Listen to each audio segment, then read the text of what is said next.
네, 안녕하세요. 이번 영상에서는 태깅 템플릿을 구성하고 그 태깅 템플릿 안에서 태그와 레이블 이런 것들을 어떻게 만들 수 있는지, 그리고 만든 태깅 템플릿을 서로 이제 유저 간에 어떻게 주고받을 수 있는지까지 한번 말씀을 드리도록 하겠습니다. 앞선 첫 번째 영상에서 말씀드렸듯이 지금 이제 우측, 화면 우측에 나와 있는 부분이 태깅 템플릿이고요. 여기에 대한 어떤 작업을 추가로 진행하시기 위해서는 가장 우측에 있는 이 팝아웃 태그 템플릿이라고 하는 아이콘을 눌러주시면은 네, 지금과 같이 태깅 템플릿 창이 네, 이렇게 크게 나오게 됩니다. 그래서 저 같은 경우는 이제 여러 데모를 하다 보니까 그 안에 굉장히 많은 태깅 템플릿들을 이렇게 갖고 있고요. 예를 들어 뭐 아예 새로운 태깅 템플릿을 만들고자 하시면은 이게 이제 우측 상단에 있는 네, Add 템플릿을 누르셔서 네, 이름을 적어주시면 되고요. 템플릿에 네, 그렇게 되면 지금 완전히 이제 빈 화면이 뜨게 됩니다. 여기다 이제 원하시는 태그와 레이블 혹은 뭐 사진, 이미지가 있다고 하면 이미지, 뭐 텍스트 같은 것들을 충분히 활용하실 수가 있습니다. 그렇다고 이제 제가 뭐 태그를 한번 만드는 방법에 대해서 말씀을 드리도록 할게요. 그래서 이제 태그를 누르게 되면은 그 태그의 네임을 지정을 해주셔야 됩니다. 예를 들어 득점이라고 한번 해볼게요. 득점이라고 하는 태그를 네, 이렇게 만들게 되면 지금 이제 득점이라고 하는 태그가 이렇게 나오게 되고요. 자유롭게 네, 위치시키고 싶은 곳에 위치를 시키실 수도 있고 네, 이렇게 사이즈 또한 조절이 가능합니다.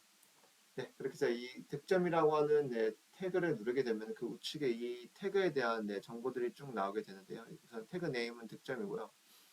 그다음 보시기에 키 바인딩이라고 해서 이제 네, 그 단축키가 되겠죠. 단축키 때문에 네, 득점이 영어로 이제 골이니까 골 G로 단축키를 설정하도록 하겠습니다.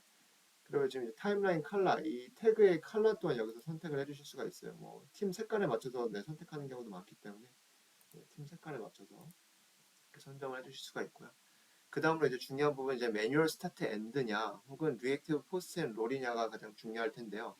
이 우선 설명을 드리면은 리액티브 포스트 앤 롤로 설정하시게 되면은 그 태그를 누른 시점으로부터 이전 3초, 이후 3초까지 이렇게 잡을 수 있다고 네, 생각하시면 되는데 이 초는 이렇게 네, 조절해 주실 수가 있습니다. 그래서 예를 들어 제가 한번 해보도록 할게요.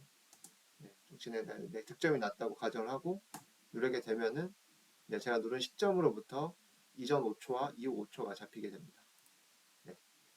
그런데 이제 경기를 축구나 이런 다른 종목들도 마찬가지로 이렇게 리액티브 포스 앤 롤로 충분한 경우도 있지만 어떠한 네, 시작 지점과 종료 지점을 직접 선정을 해줘야 되는 경우들이 굉장히 많습니다. 예를 들어 뭐 빌드업이 있을 수 있겠죠. 축구에서는 빌드업 장면은 끝나는 지점과 시작 지점이 네, 엄연히 네, 다르기 때문에 빌드업을 제가 만들었다고 가정을 하면은 이거 같은 경우는 이제 프리앤 포스 롤이 아닌 이제 매뉴얼 스타트 엔드로 네, 저희가 지정을 할 수가 있을 것 같습니다. 보시면 아시겠지만 네, 그 아이콘의 모양 또한 조금 네, 상이한 것을 볼 수가 있고요. 또 한 가지 주의하셔야 될 점은 매뉴얼 스타트 엔드로 하실 때는 네, 반드시 네, 이걸 다 영어로 만들어 주신 다음에 시작을 하시면 될 것 같아요. 네, 그래서 네, 이 부분 이제 빌드업이라고 가정을 했을 때 네, 네, 빌드업이 끝난 지점에 한 번 더 눌러주게 되면은 네, 이렇게 시작 지점과 끝 지점을 네, 사용자의 선정을 해줄 수가 있습니다. 네, 이렇게 만들 수가 있고요. 그 다음에 이제 레이블이 또 있습니다. 레이블이랑 제가 라벨링이라고 얘기를 하죠. 그래서 그 태그에 대한 이제 라벨을 붙여서 그 구분을 짓기 위함인데요. 뭐 예를 들어 네, 빌드업이란 태그에다 이제 레이블을 만든다고 했을 때 뭐 레이블을 뭐 빌드업을 뭐 성공한 빌드업, 로 이제 빌드업이 실패했을 경우에 좀 실패한 레이블, 네, 실패라고 하는 레이블을 이렇게 만드실 수가 있고요. 이 레이블이 이제 어떻게 작용이 되냐 하면은 이제 예를 들어 이제 빌드업을 네, 했다고 가정을 쭉 해보도록 하겠습니다. 빌드업을 했고 빌드업이 끝났고 예를 들어 이 빌드업을 통해서 우리가 네, 한블락 이제 전진할 수 있었다고 하면은 그대로 마찬가지로 이제 성공이라고 하는 레이블을 이렇게 붙여줄 수가 있겠죠. 그렇다고 하면은 지금 이제 이 네, 빌드업 태그를 눌러보게 되면은 네, 여기에 보시면은 네, 성공이라고 하는 레이블이 붙은 것을 볼 수가 있습니다. 예를 들어 잘못 눌렀다고 하면 여기서 네, 지워주시면 되겠고요. 그렇게 해서 해주시면 되고 그리고 레이블을 할 때는 저 같은 경우는 이제 주로 이렇게 두 개를 같이 네, 같은 카테고리끼리 이렇게 그룹으로 묶어서 만들기도 합니다. 결과라고 이렇게 해주면은 제가 이게 어떤 또 효과가 있냐면은 예를 들어 빌드업을 했고 그 빌드업이 이제 성공 뭐 다시 빌드업을 해서 뭐 실패라고 하는 레이블을 제가 달았을 때 이 리스트에 가서 거기에 대해서 이제 네, 이 빌드업 결과라고 하는 이제 레이블에 대해서 이게 성공이었는지 실패였는지 이런 식으로 리스트뷰로도 이제 한눈에 보실 수가 있습니다.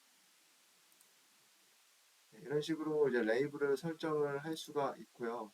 그 다음에 이제 뭐 간단한 뭐 아웃풋 기능도 한번 설명을 드리도록 할게요. 이 아웃풋은 네, 어, 저 본다고 하면은 저희가 이제 뭐 빌드업이 몇 번 이 경기에 몇 번 진행됐고 총 얼마나 진행되는지 같은 것들이 좀 궁금할 수가 있잖아요. 그래서 이제 뭐 빌드업에 대해서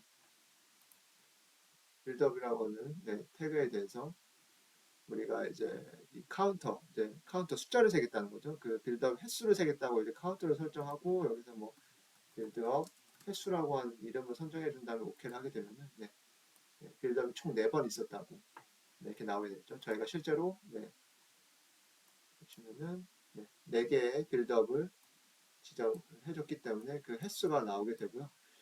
나는 횟수가 아니라 우리가 총 빌드업의 네, 할애한 시간을 보고 싶다 할 때는 마찬가지로 아웃풋에다가 이제 빌드업을 눌러주신 다음에 네, 이건 조금 다르게 이 빌드업을 한 번 더 클릭을 해서 이 리턴에서 네, 타임으로 선정을 해주시면 됩니다. 그리고 이 타임을 선정한 다음에 디스플레이를 이번에는 네, 네, 마찬가지로 타임으로 해주고 그 이름을 빌드업 시간이라고 지정을 해주면은 네, 총 네, 22초의 빌드업이 있었다라고 이렇게 네, 아웃풋을 나타낼 수가 있습니다.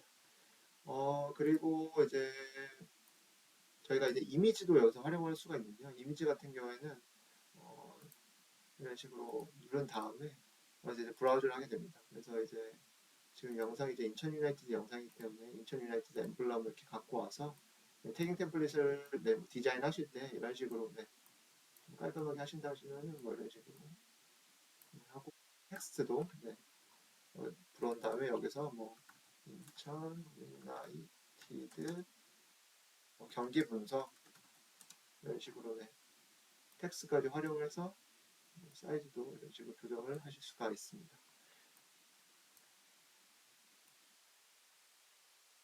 네, 그렇게 해서 모두 다 만들게 되면은 이러한 네, 한 가지 더 말씀드리면 이제 뭐 지금 제가 빌드업, 득점 이렇게 두 가지밖에 네, 만들지 않았지만 아마 작업을 하시게 되면 정말 다양한 많은 태그 그리고 많은 레이블들을 활용하시게 될 겁니다. 근데 이제 그 중에서 분명히 이제 보고 싶은 것만 이제 필터링을 하셔야 될 경우가 많으실 텐데 그럴 경우에 이제 네, 가장 하단에 있는 네, 필터 태그를 누르신 다음에 보고자 하는 이제 네, 태그를 선정해 주시게 되면은 네, 빌드업 태그만 이렇게 보실 수가 있고 추가로 나는 빌드업 중에서 우리가 성공한 네, 아까 레이블 제가 달았죠. 성공한 빌드업만 보고 싶다고 할 때는 이처럼 레이블까지 선정을 해주시게 되면은 네, 그 중에서 네, 빌드업에서 성공이라고 하는 레이블이 달린 네, 이 장면만 볼 수가 있고 이걸 누르게 되면 네, 그 장면을 당연히 네, 영상으로 보실 수가 있습니다. 네, 이렇게 저희가 이제 태깅 템플릿까지 만들어 봤고요. 마지막으로 한 가지 말씀드리면 이 태깅 템플릿은 서로 이제 뭐 유저 간에 공유도 가능합니다. 제가 만든 이 태깅 템플릿을 네, 이렇게 엑스포트해서 바탕화면에 저장한 다음에 뭐 카카오톡이나 뭐 이메일로 네, 그또 다른 유저분에게 전달을 하면은 그 유저분께서 또 이제 여기서 반대로 네, 임포트 템플릿을 누르셔서 네, 제가 방금 네, 엑스포트했던 그 템플릿을 그대로 넣어서 네, 동일한 템플릿을 두 분이서 사용하실 수가 있고요. 그리고 이 태깅 템플릿 안에서도 지금 이제 페이지 한 원이 있고 여기서 페이지 하나를 더 추가하실 수가 있어요.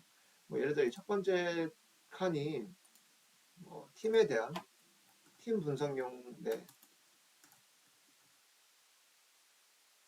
영어로 하니까 한글로 하니까 안 되는데 팀에 대한 뭐 분석이었다고 하면은 이거는 또 반대로 네, 반대로 네, 개인에 대한 플레이어에 대한 네, 분석으로 이렇게 네, 탭을 또 몇 가지의 탭을 이 안에서도 만들어서 사용을 하실 수가 있습니다.